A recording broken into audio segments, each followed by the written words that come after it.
At the summit tomorrow, we will make further decisions. I expect leaders will agree to strengthen NATO's posture in all domains, with major increases to our forces in the eastern part of the alliance, on land, in the air, and at sea. The first step is the deployment of 4 new NATO battle groups in Bulgaria, Hungary, Romania, and Slovakia. Along with our existing forces in the Baltic countries and Poland, this means that we will have 8 multinational NATO battle groups all along the eastern flank, from the Baltic to the Black Sea. We face a new reality for our security, so we must reset our deterrence and defense for the longer term. Tomorrow, NATO leaders will reaffirm our support to Ukraine. Ukraine has the right to self-defense under the UN Charter. And we are helping Ukrainians to uphold this fundamental right. Since 2014, allies have trained Ukraine's armed forces and significantly strengthened their capabilities. They are putting that training into practice now on the front lines with great bravery. In the last months, allies have stepped up military support, providing anti-tank and air defense systems, drones, fuel and ammunition, as well as financial aid and hosting millions of refugees. Tomorrow, I expect allies will agree to provide additional support, including cybersecurity assistance, as well as equipment to help Ukraine protect against chemical, biological, and radiological and nuclear threats. President Putin's invasion is brutal, and the human suffering is horrifying and painful to witness. We are determined to do all we can to support Ukraine. But we have a responsibility to ensure that the war does not escalate beyond Ukraine and become a conflict between NATO and Russia. This would cause even more death and even more destruction. I also expect we will agree to step up tailored support for other partners at risk from Russian pressure, including Georgia and Bosnia-Herzegovina. Working together with the European Union, we must help them to uphold their sovereignty and the right to make independent decisions. We face a fundamentally changed security environment, where authoritarian powers are increasingly prepared to use force to get their way. So I expect we will also address the role of China in this crisis. Beijing has joined Moscow in questioning the right of independent nations to choose their own path. China has provided Russia with political support, including by spreading blatant lies and disinformation. And allies are concerned that China could provide material support for the Russian invasion. I expect leaders will call on China to live up to its responsibilities as a member of the UN Security Council, refrain from supporting Russia's war effort, and join the rest of the world in calling for an immediate, peaceful end to this war. We will also call on Belarus to end its complicity in Putin's invasion. The decisions we take tomorrow will have far-reaching implications. Major reinforcements to our security will require major investments in defense. So I expect allies will agree to redouble their efforts to invest more. There is a new sense of urgency because we cannot take peace for granted. From the start of this crisis, Europe and North America have stood together, united in NATO, and we remain united, opposing Russia's aggression, supporting Ukraine, and protecting all allies. And with that, I'm ready to take your questions. Okay, we'll start with CNN. Lady over there. Thank you. Natasha Bertram with CNN. Mr. Secretary General, Estonia has been calling for NATO to build up a permanent force in the region that is capable of stopping a Russian offensive, but the NATO-Russia Founding Act technically does not allow the alliance to establish permanent military basing in so-called new member states, and so I'm wondering if you believe that it's time to repeal the NATO-Russia Founding Act given its invasion of Ukraine, and I'm also wondering, Estonia's defense chief had also said that NATO should get involved directly if Russia uses weapons of mass destruction, like chemical weapons, and I'm wondering if these kinds of red lines and how NATO would react if they were crossed are going to be discussed. First of all, we have to remember that we, over the last weeks, have deployed a substantial number of combat-ready troops to the eastern part of the alliance. Unprecedented NATO presence in the Baltic region, including in Estonia. And I've been in Estonia myself, and I've seen the NATO troops there. We have actually doubled the size of the NATO battle group, and we have doubled the number of battle groups in the eastern part of the alliance. So not only doubled the size, but also doubled the number of battle groups. Close to 40,000 troops under direct NATO command, and then on top of that, increased presence by the United States and others on, within the bilateral arrangements. So in totality, this is a significant reinforcement of our presence in the east, including in Estonia, with air, sea and land forces. And we are ready and we are there to protect and defend allies, ready to respond massively to any potential threat attack against any NATO allied country. This has already happened, so this reinforcement has already taken place, and we will then also tomorrow make decisions and declare that we have deployed 4 more battle groups to Slovakia, Hungary, Bulgaria and Romania. Then there is a need to also address the more long-term consequences. So in addition to what we have already done, I expect also Allied leaders tomorrow to agree a tasking to our military commanders to look into the more longer-term consequences for our deterrence and defense.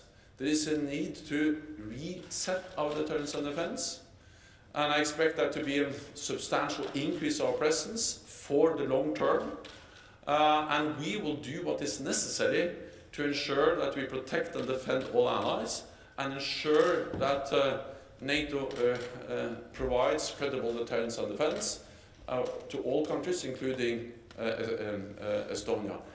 Russia has walked away from the NATO-Russia Founding Act. They have violated it again and again. They violated it clearly back in 2014 when they illegally annexed Crimea and started to destabilize eastern Ukraine. And they have violated it when they moved into Georgia in 2008. And of course, the invasion of Ukraine now is a blatant violation of the NATO-Russia Founding Act. On chemical weapons, first of all, any use of chemical weapons would totally change the nature of the conflict. And it will be a blatant violation of international law and will have far-reaching consequences. And I think that's the most important message to convey, that any use of chemical weapons is absolutely unacceptable and will have far-reaching consequences. NBC, lady in red, in the middle. Yeah. Andrea Major, NBC News. Secretary General, President Biden, in leaving Washington, just said that he believes that the use of chemical weapons by Russia in Ukraine is a real threat. You have just said that we cannot take peace for granted, and there is no sign, certainly, that Vladimir Putin is taking diplomacy seriously. And here we have President Zelensky, who will plead again with NATO for admission to NATO. If chemical weapons are used in Ukraine, how would it be morally acceptable for NATO to ignore President Zelensky's plea for NATO admission? For NATO admission. To ignore his plea to be admitted to NATO. Thank you.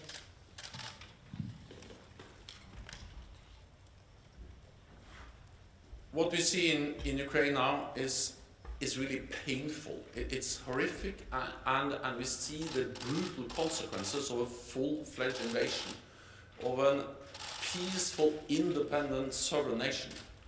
And that's also the reason why NATO allies have stepped up support, including with advanced air defense systems, anti-tank systems, different types of weapons, ammunition, and we are providing unprecedented support to Ukraine.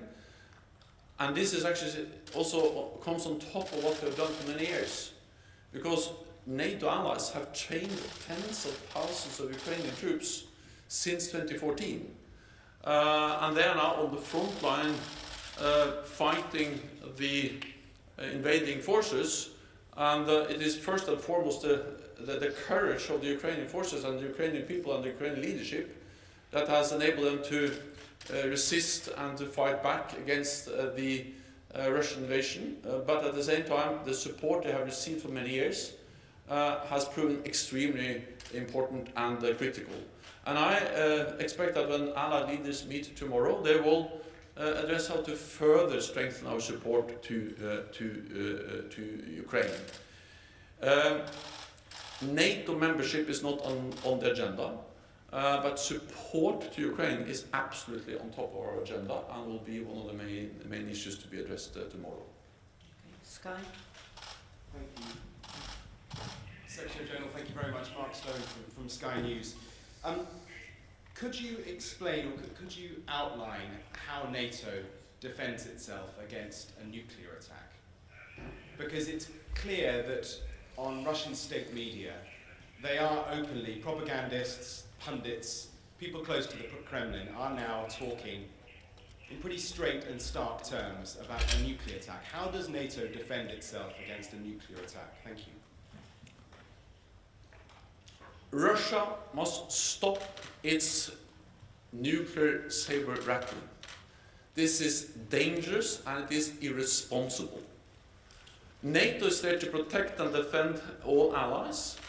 And we convey a very clear message to Russia that the nuclear war cannot be won and should never be fought. And it just highlights the importance of ending the war in Ukraine, because we need to do everything we can to prevent the war from escalating beyond Ukraine and becoming even more deadly and even more dangerous than what we see today. Any use of nuclear weapons will fundamentally change the nature of the conflict, and Russia must understand that a nuclear war should never be fought and they can never win a nuclear war. This is actually something that Russia has agreed to again and again, and the continued nuclear saber rattling from Russia, the nuclear rhetoric, is actually contradicting what they have stated in the UN and in other formats, agreeing that we should do whatever we can to prevent a nuclear conflict. Al Jazeera. Secretary General, staying with weapons of mass destruction, you said in your opening statement on chemical and biological weapons that you were thinking of equipment to protect Ukraine. Can you give us more details of what you're going to be proposing to the leaders tomorrow? So we have provided different types of support, also when it comes to different measures to protect against chemical weapons, and I expect the allies to look into how they can step up and provide more equipment to protect and defend against chemical weapons. I don't think it's useful if I go into all the details, partly because allies will discuss this tomorrow, but also partly because I think that when it comes to the details about exactly what kind of support we provide, it's actually not always the best thing to be too detailed about that. We provide support, we are stepping up our support, and we are concerned about the possibility of use of chemical weapons or biological weapons. We've also seen not only the nuclear rhetoric from the Russian side, but also these false claims that Ukraine, supported by NATO allies, are producing and preparing for the use of chemical weapons. This is an absolute false accusation, but it may be a way for them to, in a way, try to create a pretext for their use of chemical weapons. Russia has used chemical agents before against their own opposition and also on NATO allied territory in Salisbury. And Russia was, of course, part of the use of chemical weapons in Syria. They facilitated and supported the Assad regime, which has actually used chemical weapons several times. So we are concerned, and that's also the reason why we are ready and will address tomorrow ways to provide support to Ukraine to protect themselves against the use of chemical weapons. And let me add that, of course, this is extremely serious for the people of Ukraine. But any use of chemical weapons or biological weapons may also have direct consequences for NATO allied countries, people living there. The contamination, the spread of chemical or biological agents used in Ukraine may have direct consequences also for the population living in NATO allied countries in Europe. So it just underscores the seriousness of our concerns. We'll go to Interfax Ukraine, the lady in red with glasses in the middle. The lady in red. Thank you. Thank you so much. Irina Sommer, news agency Interfax Ukraine. Secretary General, according to NATO and US officials, Belarus is ready to send their troops into the war against Ukraine. What it will change for Ukrainians and what it will change for NATO? And my second question is about coalition. Mass media already reported that Poland leadership are ready to put tomorrow for discussion a proposal to send a peacekeeping mission to Ukraine. They mentioned NATO peacekeeping mission to Ukraine. But how about coalition? Coming back to 2003, a coalition were created from 3 NATO allies and 1 non-NATO country in Iraq. Do you think it will be a good solution to create a coalition of countries who wants to fight for Ukraine without NATO involvement? Thank you. So first of Belarus. Belarus has been complicit to this invasion from the start, actually before the start, because Belarus allowed its territory to be used as a ground for mobilizing, massing troops that invaded Ukraine. And Belarus continues to enable the invasion by providing the territory, airfields, military infrastructure, bases, but also by allowing Russia to use Belarusian airspace to launch attacks every night, every day against Ukrainian cities, against Ukrainian civilians, against the Ukrainian nation. So Belarus is already heavily involved in the way that it has been complicit and has supported the Russian invasion. And of course we call on Belarus to stop doing exactly that and not be used by Russia to conduct this brutal war against neighbor Ukraine. When it comes to forces, so NATO is not part of the conflict. We provide support to Ukraine, but we're not part of the conflict. We help Ukraine with upholding their right for self-defense, which is enshrined in the UN Charter. But NATO will not send troops into Ukraine. We have to understand that it is extremely important to provide support to Ukraine, and we are stepping up. But at the same time, it is also extremely important to prevent that this conflict becomes a full-fledged war between NATO and Russia. And therefore, it has been a very clear message from NATO allies that we will not send troops to Ukraine. We have a Polish radio, lady at the back. Thank you very much, Anna. Beata Pomecka, Polskie Radio, Polish public broadcaster. Secretary General, if I may ask about enhancing the forward presence on the eastern flank, is it a time to consider or to decide to enlarge the battalions that are in Baltic states and Poland into the brigade groups, and also follow up to the question concerning nuclear threats repeated again and again by Russia? Is there a possibility for the leaders to prepare a kind of a plan just in case?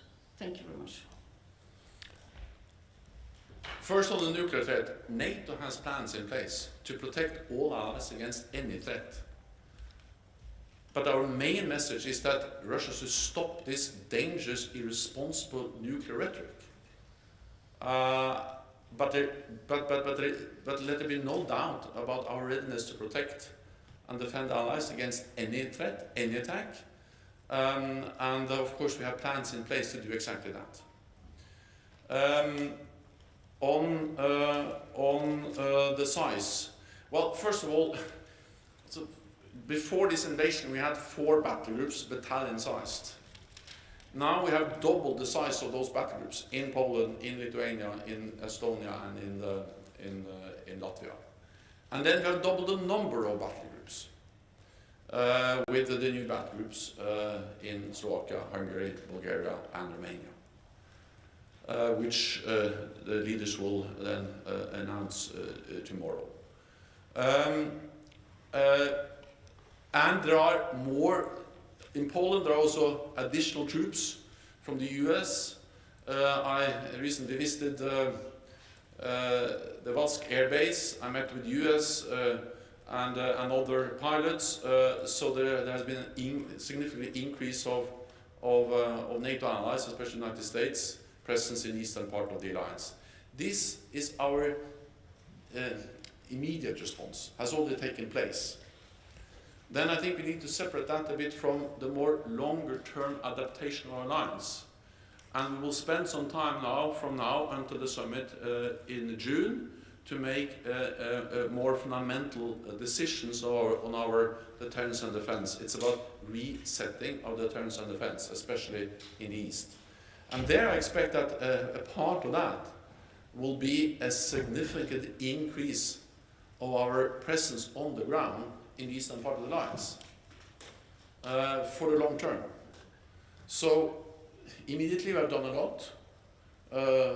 Then we will start the process of more long-term changes in our deterrence and defense, which will be lasting and most likely will then include also a significant increase of the size of the presence of the NATO multinational forces in the eastern part of the alliance, including in Poland.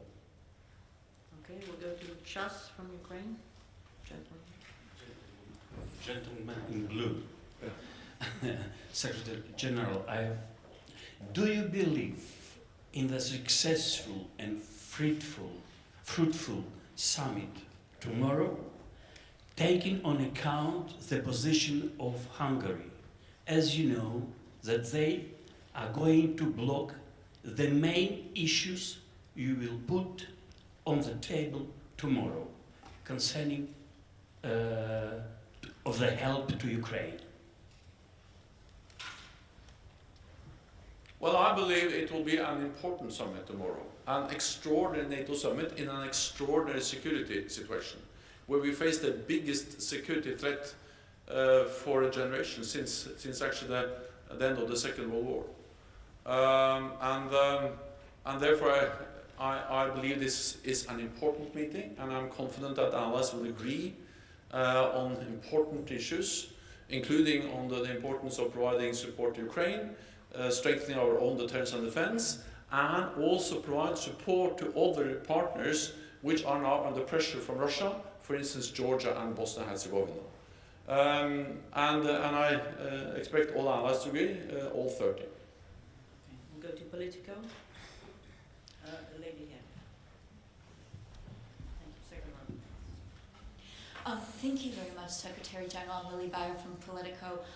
Some NATO allies have expressed an interest in having you potentially stay on for an extra year in your current role, given the current situation.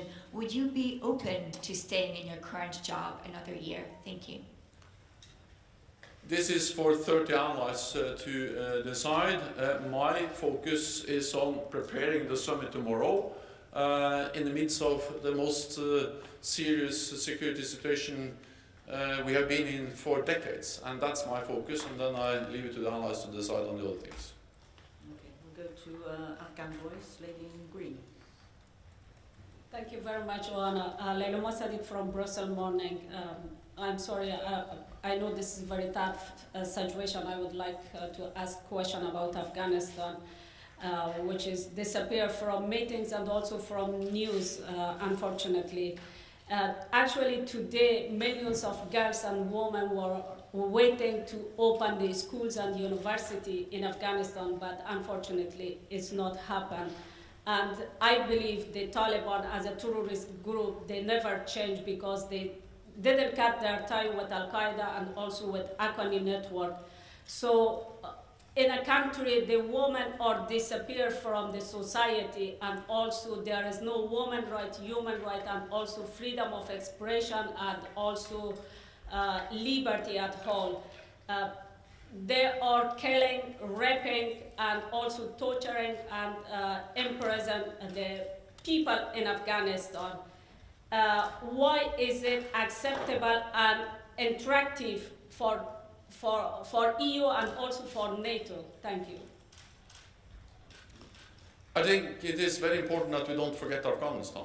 And it is especially important that we don't forget that education is a fundamental human right. And of course that also applies for girls, for women.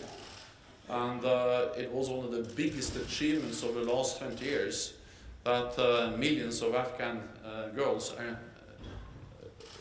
were able to attend school and to get education. And any attempt to deny girls in Afghanistan education will be a violation of what Taliban has promised. And we have to hold them accountable for what they promised and their commitments, including on the right for education to women. Therefore I agree with the disappointment expressed by the United Nations, and I also strongly believe that we must continue to support all Afghans who are working to uphold the right for human rights, for the freedom of speech, but including also the right for education for women. Financial Times. Yes, over there. Thanks. Thank you so much. Secretary General, you mentioned China. Do you personally consider China to be an ally of Russia in this conflict? And what would you like to see from NATO member states in terms of real actions that could pressure China into ceasing its support for Russia? Thank you. So what we have seen is that China has not been able to condemn the invasion. They abstained in the UN General Assembly on the vote on the resolution clearly condemning the invasion. We also seen that Chinese state authorities have spread some of the same lies about Ukraine and about NATO, and in that way provided political support to Russia. And of course for NATO it is of particular concern that China now for the first time has questioned some of the key principles for our security, including the right for every nation in Europe to choose its own path. Because in the joint statement between President Xi and President Putin, they actually together state that they are against any further enlargement of NATO. That's new. Partly that they work so closely together, and partly that China joins Russia in trying to deny European nations the freedom to choose their own path. And therefore we call on Russia, and I expect the leaders, when they meet tomorrow, to call on Russia, to call on China, to condemn the invasion and to engage in diplomatic efforts to find a peaceful way to end this war as soon as possible. And not provide material support. Yeah, sorry. Ukrainian State TV? Yeah. Matsuka, Ukrainian State TV. My question about, do you know about real Ukraine's defense needs, and do you have clear priorities what Ukrainians need today? Do you know about the disappointment of Ukrainians in NATO now, and how do you explain your strategy to average people in Ukraine who now under shelling in Kyiv and in other cities? What we see in Ukraine is horrific. It's painful even for us to watch, and then of course it's even worse for those who are there. And the human suffering and the scale of violence is something we have not seen since the Second World War in Europe. NATO allies are in close contact at different levels with Ukraine, with President Zelensky, with ministers. We had the Ukrainian defense minister participating in our defense ministerial last week. Tomorrow, President Zelensky will address the NATO summit, and as we all know, President Zelensky and other Ukrainian officials are addressing different political bodies in different countries across the alliance almost daily. And by doing that, and by having the close contact at many different levels, we also are informed about the needs for different types of help, financial support, humanitarian support, but also, of course, military support. And allies are stepping up with military, with financial, with humanitarian support. Then we are aware of, because this is something which President Zelensky and the Ukrainian officials have expressed several times to us, that they are grateful for the support, but they want us to do even more. We are ready to step up in many ways, but for instance, on the call for a no-fly zone, we have stated that we are not going to impose a no-fly zone because we believe that will most likely trigger a full-fledged war between NATO and Ukraine. A no-fly zone means that we need to take out Russian air defense systems in Russia, which are covering the airspace over Ukraine, and it means that we have to be ready to shoot down Russian planes. And that will most likely lead to a full-fledged conflict. So we are in regular, almost daily contact with Ukraine. Ukraine is a highly valued partner. We have worked with Ukraine for many years. I've been there many times myself. And it is horrific and really hard to watch. That's also the reason why allies have provide support, but also have imposed unprecedented sanctions on Russia to ensure that this war ends. Associated Press. Lauren Cook, Associated Press. On the battle groups, please, for Hungary, Slovakia, Romania and Bulgaria, could you give us a sense of when they're supposed to arrive? I imagine circumstances are urgent, and how long they might stay. Is this something that we're looking at for several years, or just until this conflict has died down? And then within that, there was a question, I think Hungary didn't necessarily want other troops there. How's that going to work? Thank you. So these battle groups are now actually there. We are increasing, they are becoming more and more integrated and more operational. But the forces are already, at least to a large extent, already there. And they are going to be NATO multinational battle groups. There will be, of course, an important component of the national home defense forces will be part of the battle group, but then there will be other NATO allies also contributing forces. Again, this is part of our immediate direction. So this is something which is happening now, together with all the other things we have done. It's hundreds of thousands of NATO troops on heightened alert, roughly 100,000 US troops in Europe now, many of them in the eastern part of the alliance, and that is significantly more than before the crisis. And then around 40,000 troops on the direct NATO command, and all of this is the immediate response to the Russian invasion of Ukraine. We will have that in place as long as necessary.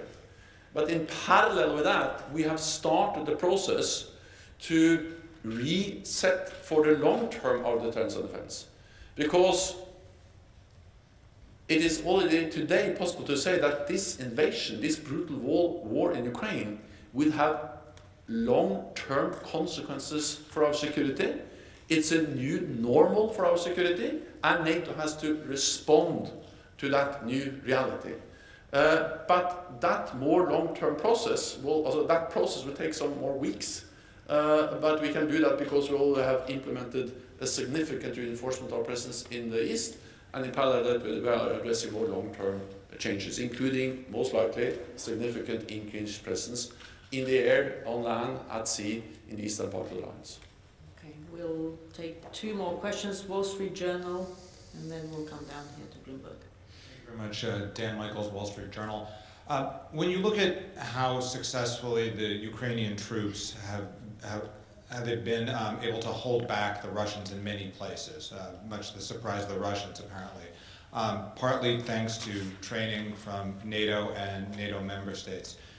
Do you wish that over recent years NATO and its members had been able actually to do more? Do you feel that if more had been done that the situation could be different? Thank you.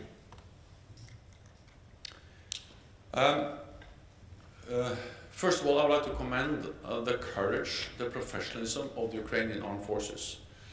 I have met them in Ukraine, and we are all aware that compared to where they were back in 2014, this is a total different force than 8 years ago.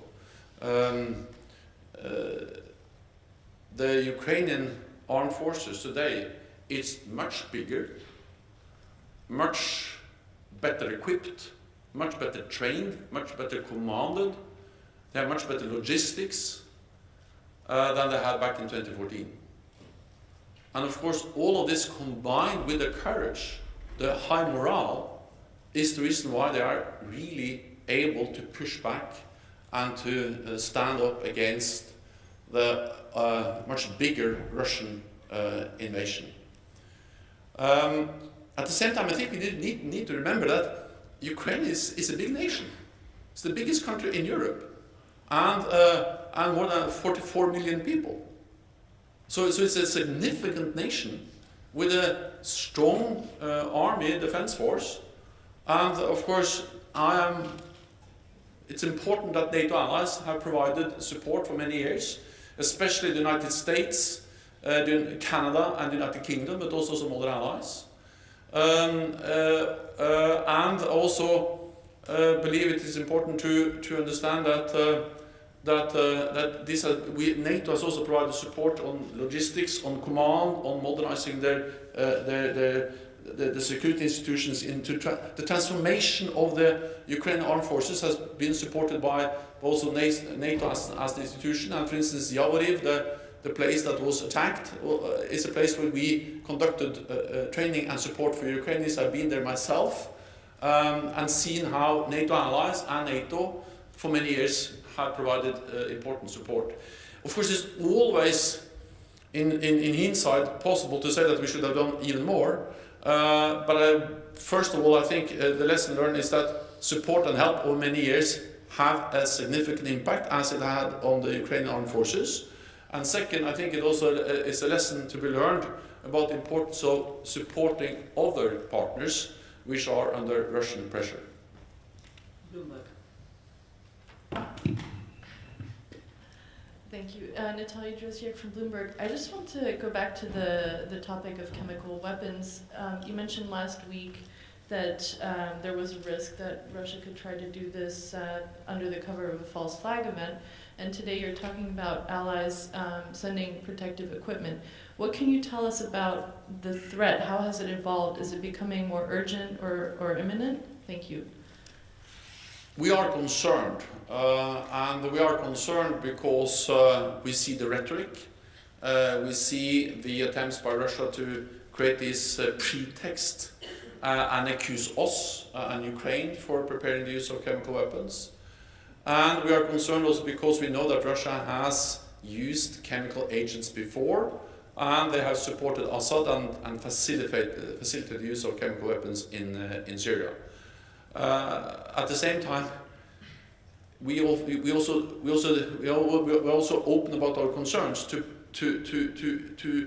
decrease the likelihood for any use of chemical weapons, because that will fundamentally change the nature of the conflict.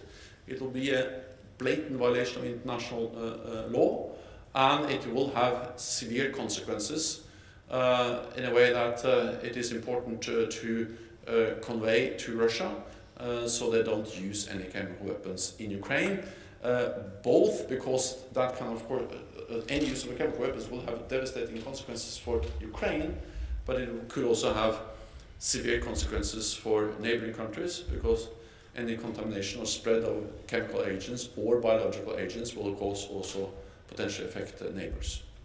Thank you very much. This concludes this press conference. We'll see you tomorrow. Thank you. Thank you so much.